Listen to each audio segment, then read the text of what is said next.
So thanks so much for having me. Unfortunately, my Clippy uniform is at the dry cleaners, so I'm not in any costume. It's just me today.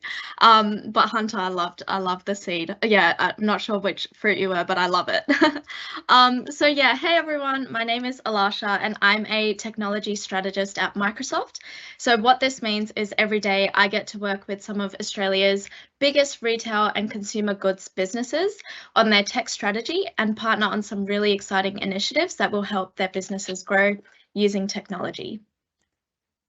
So I really wish this could have been more interactive and I would have loved to see all of your faces, but feel free to have a stretch over the next 20 minutes or so, because if there's one thing this pandemic's done to us, it's definitely this. So stand up, have a wiggle, and let me tell you about how you can get excited about a potential career in technology, but most importantly, how the learning should never stop.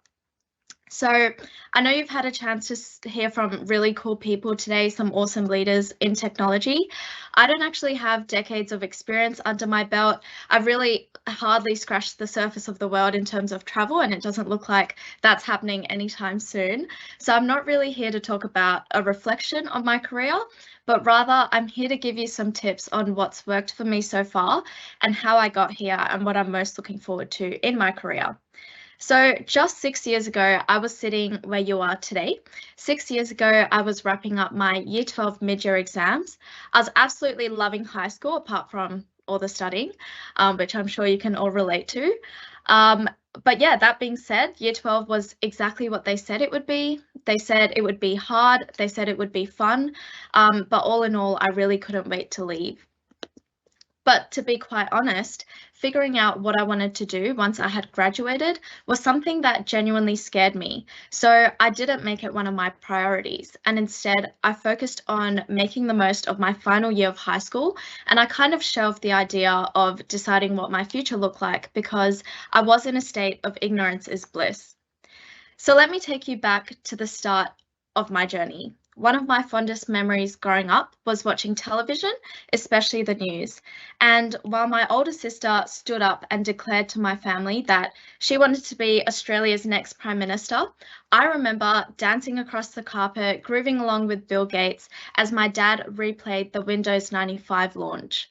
I remember turning to Bill and quickly thanking him for giving me a PC so I could spend countless hours rewriting my name on Paint and spending the other half of my spare time as a 6-year-old building houses on The Sims.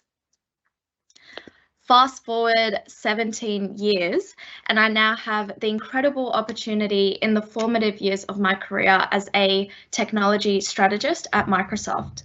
So growing up, I always had an interest in pulling things apart, fixing up what was broken, and I soon found my role as the resident IT tech support of my household. During school, I actually had quite little to do with technology. The IST subject was not a very popular choice at my school, so I never really gave it much thought. But it's only in retrospect that I've started to notice how a lot of my spare time during school involved technology. So whether it was making videos on my laptop using Adobe software, or spending my time procrastinating, watching drone videos on YouTube, or in year 12, I even whipped up an Excel document so that I could predict my own ATAR, as you do. Anything to avoid studying, really. So it was an interest of mine I didn't even know I had up until the moment I saw it on paper when applying for universities in this neat little degree at UNSW called the Bachelor of Information Systems with co-op in around September of year 12. So what I loved about this degree was that it gave me an opportunity to learn about something I was interested in and also to gain experience in technology in some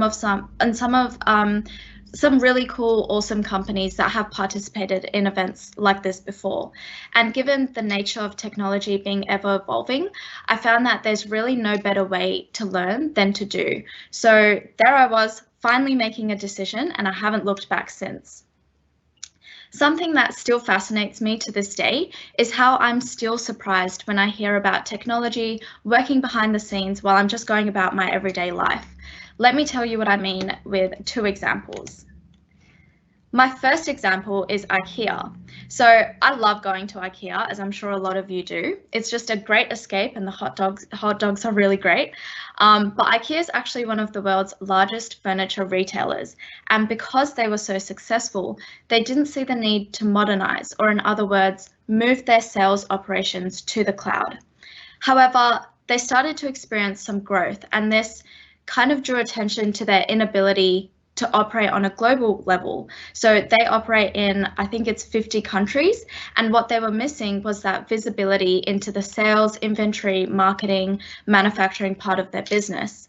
And if you know the basics of business, you'll know that this is kind of a red flag, because you need to have that insight into the data and operations of your company in order to have a competitive advantage. So what was their solution?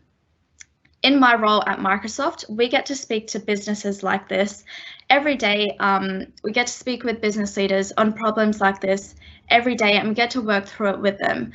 So at Microsoft, we have a powerful cloud offering called Azure, which you may have heard about. And it's through this, businesses can build on top of cloud-based services to meet their business needs and solve problems like this. So IKEA, they did just that. They had a really critical look at how technology could provide a competitive advantage, and they moved their first business critical application to the cloud. And I guess they're reaping the benefits of it to this day. My second example is sport. So I'm fairly new to Melbourne. I moved here from Sydney at the start of last year, so pre-pandemic, and something I just fell in love with when I came to Melbourne was the AFL. So I'm a Saints fan, and our season is very much over, but we do have data and IoT kicking goals over at the MCG. So I was doing some research into this particular case study, and I found that behind the scenes, there are 160 employees who work at the MCC, and come grand final day, there's 3,000 people rostered on to man ticket booths, bars, and the food kiosks.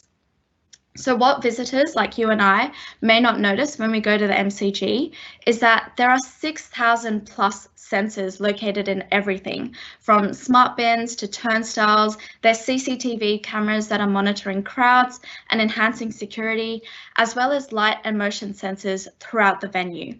So how cool would it be to take all that data and turn it into actionable insights? So imagine being able to measure and manage these real-time data feeds, use AI-enhanced decision-making to roster on and off staff, and redirect foot traffic to avoid delays. Well, that's exactly what they did. Now, with the added consideration of COVID as well, there's an expectation to manage and identify these exposure sites in the grounds, and there's a huge opportunity for technology there as well. So next time you go to the G, keep an eye out for how directly or indirectly this technology is shaping your experience. But how about something more relevant to you in your life right now? So while I'm sure you're all busting to get out of high school, let's take a look at how technology is changing the way students are learning around the world. So the video I'm about to show you was filmed pre-pandemic, but the awesome examples are still so relevant. We are all teachers. And we are all learners. We each learn in our own way. We are designing an acid rain shield for Taj Mahal. We are working on the science and archaeology behind Pompeii.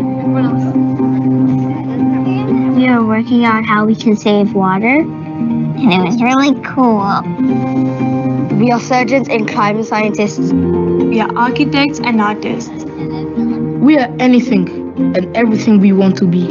I want to be an engineer and a poet. I want to be a lawyer to help other people see reality. We all have our own challenges. Math is sometimes hard for me. I'm really bad at writing. Programs are challenging for me, But we find ways to make them opportunities. So we can see and understand. And come together to solve problems. Then it would come down this way, go to the filter, then it would come into the rain catcher. In school And in the world. I want to help people by breaking stereotypes, showing people that we all stand together. I would probably try and help people who aren't really confident in themselves. I want to see the world turn into a better place for everyone. We're not waiting for tomorrow. Because we're creating a future today.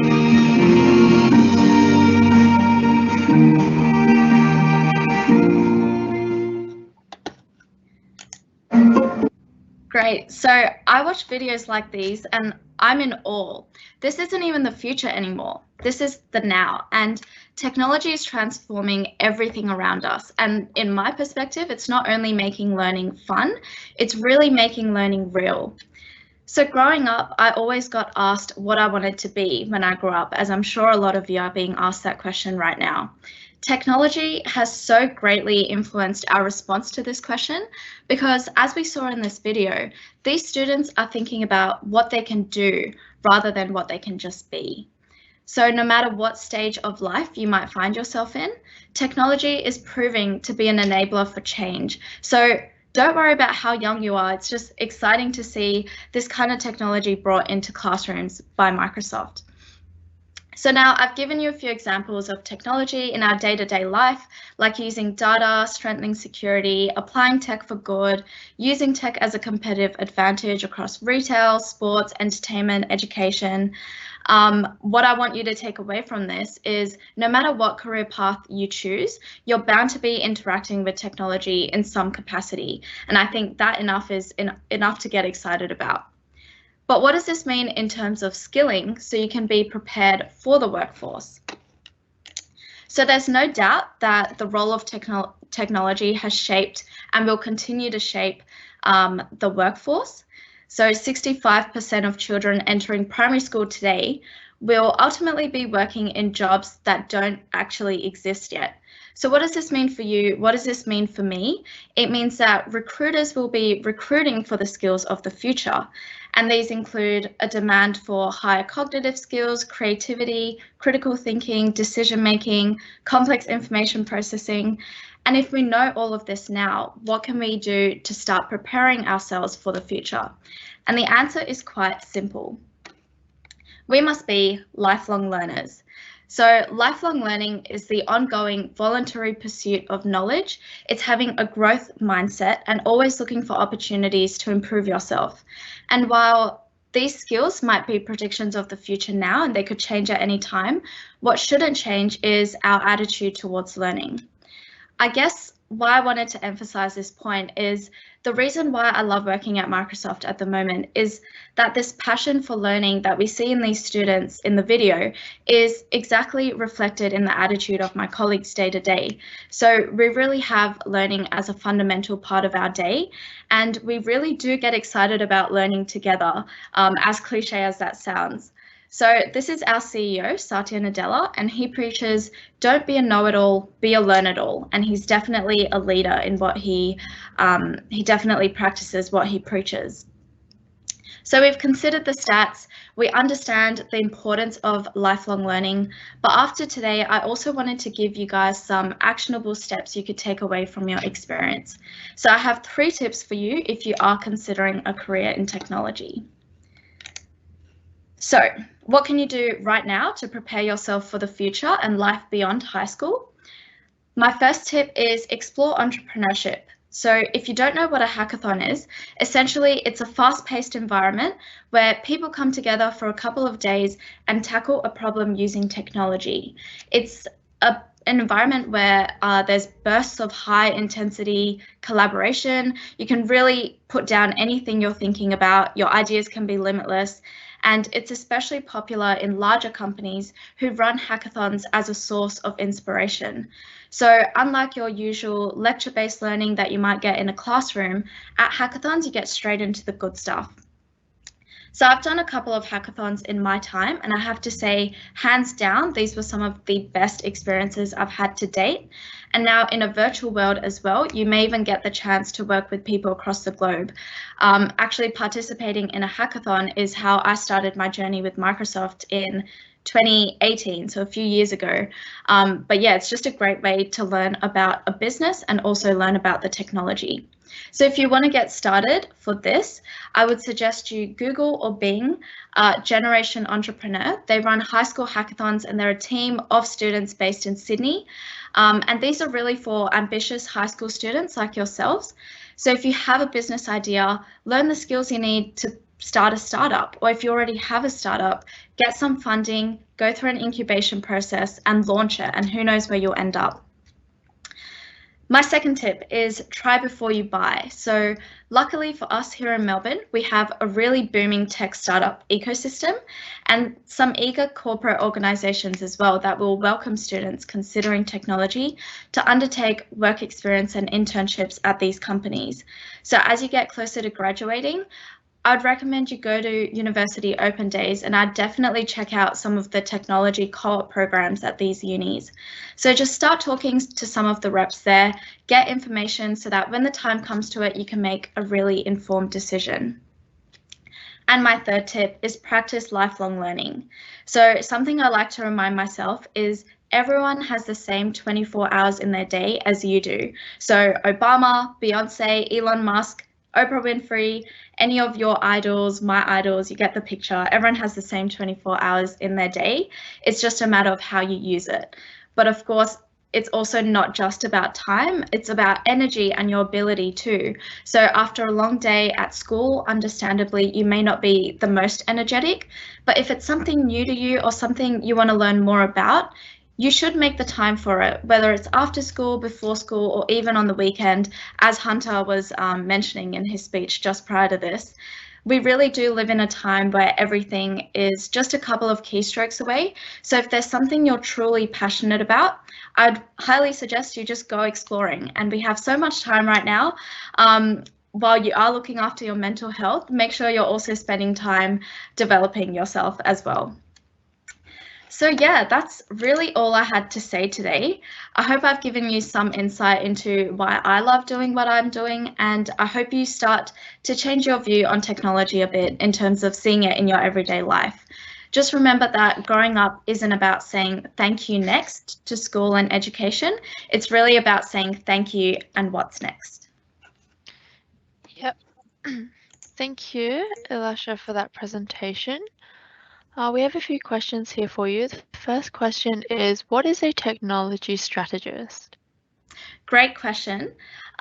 It is a bit of a fluffy term, but what it means is I get the awesome job of representing Microsoft when working with customers. So customers are businesses, and as you might know, every business has a strategy. They have goals, they have a vision, they have a purpose, they have different markets that they serve. But ultimately, I get to work with these business leaders on building out their technology strategy, and one layer on top of that is how Microsoft can play a role in their strategy. So are they using Teams? Can they move some of their workloads to Azure and start using our powerful compute? It's really about working collaboratively with these businesses just to aid them on their journey. Yep. How do you maintain work-life balance with social life? That's a great question. I think this is relevant to Hunter as well, because he did say he works a lot. I think naturally when you enjoy your job, it's very easy to spend a lot of time working, particularly if you're early in career, you kind of want to learn everything that's out there. So personally, I have to admit I have struggled with work-life balance quite a bit. But at the end of the day, if you truly want to make time for something, you will make time for it. And that's kind of the approach I take.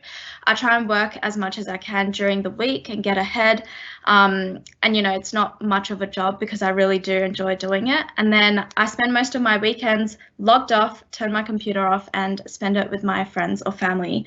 So Yeah, it just comes down to what you want to prioritize at that certain life stage. I know during school and university, I spent a lot of my time studying, and a lot of my social interactions came through university clubs and societies. Obviously, this was pre-pandemic, so it was a lot easier to interact with others. But at the moment, yeah, I do spend a lot of my time working, but it's fun, so no complaints there. Yeah. How do you create motivation for yourself? Great question. I'm not sure what the official term for it is, but whenever I'm entering a new chapter of my life, I kind of like to see myself as like the main character in a movie, and different stages of my life are different seasons. I think I got that from TikTok, but I just love the concept. So how I create motivation for myself is in these different chapters or seasons, I have a list of principles that I want to live by. So in school, I don't think I was too developed on this idea, but if I were to look back, it would have been making the most of school, enjoying my friends and making sure that I spent a lot of time building relationships with my friends, and then also just figuring out what I wanted to do. In uni, it was more about getting practical experience and speaking to businesses, figuring out if business and technology was actually something I wanted to do, and also travel was something that I was really looking forward to. So making sure I could balance studying, working, and traveling. And now my principles are kind of, what do I want to achieve from my career? So if you asked me 5 years ago what my 5-year plan was, I probably wouldn't have been able to tell you where I'd be. And I think the same goes for at the moment as well. But at least now that I know I'm enjoying what I'm doing, it makes it a bit easier to kind of map that out for me. So yeah, you know, one day I'd love to be a manager. I'd love to lead a team, because I know it's not easy, but I just love the common vision a team gets to go on, and I've had the opportunity to work with awesome managers, so I'd love to do that one day. I'd love to work in a different country. So all of these things that are quite personal to me, I just remind myself of that, and that kind of gets me through the day and through the weeks, through the months, if I'm losing motivation for something. So yeah, I'd actually suggest just putting your principles, your own personal philosophy down on paper, and reminding yourself of what that is every day if you're losing motivation. Yeah. Would you go back in time to do something differently? I have thought about this a lot. I have a lot of friends that did, you know, software engineering, medicine. A few took gap years and traveled, which I'm so jealous of now because we won't get to do that. So yeah, I have had the chance to kind of look at different paths my friends and peers have taken. I don't think I would have done anything differently, but it's definitely given me ideas on what I want to do in the future. So yeah, I never really thought about working and living in a different country before, but yeah, that sounds like a really cool thing to do. My sister just moved to the UK, so it's all fresh in my mind. But yeah, in terms of career path, I'm really enjoying where I'm at, and I love the intersection between business and technology. Yep. What skills are required to do what you can currently do at Microsoft? Can you give an example of a task or project that requires that skill? Yeah, sure. So I think at the end of the day, not to sound cheesy, but Microsoft's vision is to empower every organization and person on the planet to achieve more. And I love how broad this is, because it really means you could have any skill set and you could bring anything to the table, and there's some use for it at Microsoft at least. So yeah, what I love at working at Microsoft is that while I might be working on a particular industry or a particular patch in Australia, so it's quite limited, there's someone somewhere around the world working on something else that I'm passionate about, and I kind of love that we're all in this together. In terms of skills, I think just to be successful, other than those skills that I mentioned, having good people skills and empathy is really important, because at the end of the day, everything we do is working with other people. We're trying to solve people's problems. We're trying to solve businesses' problems that are made of a bunch of people. So having empathy and communication skills, I would say, are the most important, or at least they're the most important to my role at the moment. Everything else, like technology, public speaking, and even creating PowerPoints, all of that kind of stuff you can learn. But if you have a good understanding of people and a good understanding of purpose and communication, I think you can really be successful anywhere at Microsoft or any tech company. Yep. Where do you see Microsoft going into the future? Are there any projects that you are working on at the moment? That's a big question. I think we're well on track to doing what we set out to achieve in 1974, whenever we started. Yeah, I love that everything I'm working on, while it's confidential and I may not be able to say much, everything I'm working on is contributing to someone in some way. What I particularly love about Microsoft is the education and sustainability parts of the organization. So I don't exactly work with the education team, but I did do an internship in the education team in 2019, and I had the opportunity to actually go into schools with some of my peers and show them how teams worked, show them how Teams for Education worked, even doing some basic coding classes. And I just loved that. Yeah, I loved that Microsoft was investing so much in that area, because like I said, growing up, we didn't have coding classes and we didn't have the ability to work with technology so closely. So yeah, I particularly love that direction Microsoft is going in. And the other component is sustainability. I think particularly for this generation, we're really aware and cognizant of the fact that everything that we use is sourced from somewhere, and we're looking at businesses more critically in terms of where they're sourcing their materials. And I think Microsoft is doing a lot in that area in terms of blockchain, just figuring out and making sure that everything is ethically and fairly sourced. That's something I'm passionate about, and it's something that I try and actively incorporate into my day. So I love that Microsoft is also focusing on those sustainability goals for the future. Yeah, unfortunately, we only have time for one final question. Yeah. What should a high school student or a first year student, uni student do to try going into an industry like Microsoft? Good question. So what I did, probably more relevant for university, is join any of the clubs and societies. At UNSW, I was part of BITSA, which is an Information Technology Student Association, and also WIT, which was Women in IT, I think it stands for. And naturally, a lot of these businesses like to work with uni societies like that, because at the end of the day, that's where they're going to source their talent from. So that's actually how I interacted with Microsoft initially. It was doing those case competitions, going to those clubs and societies, and getting to meet representatives from these technology companies, and just starting up a conversation with them. Also create a LinkedIn profile and just start connecting with people that are in this industry. I find that connections is a great way to learn different people's career paths, and you can also kind of see yourself in different people out there as well, in terms of what career path you want to take or what career path they took that you might want to follow. So yeah, that's what I would suggest. Yeah. Thank you, Ilasha, for that amazing presentation. No worries. Thanks for having me.